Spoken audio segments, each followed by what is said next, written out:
باللہ من الشیطان الرجیم۔ اللہ کی پناہ میں آتا ہوں شیطان مردود کے شر سے۔ بسم اللہ الرحمن الرحیم۔ شروع اللہ کے نام سے جو بڑا مہربان نہایت رحم والا ہے۔ سیدنا ابن عباس رضی اللہ عنہ کہتے ہیں کہ رسول اللہ صلی اللہ علیہ وآلہ وسلم نے فرمایا، وہ آدمی جسے کچھ بھی قرآن یاد نہیں، ایسے ہے جیسے ویران مکان۔ سنن دارمی 3349۔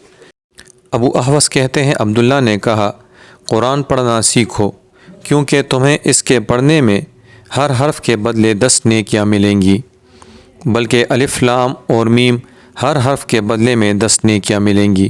سنن دارمی 3351۔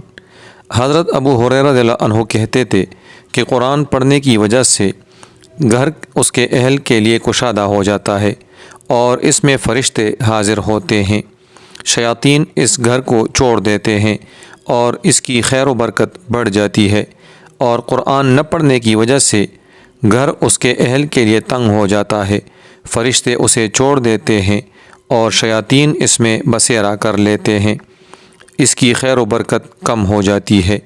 سنن دارمی 3352۔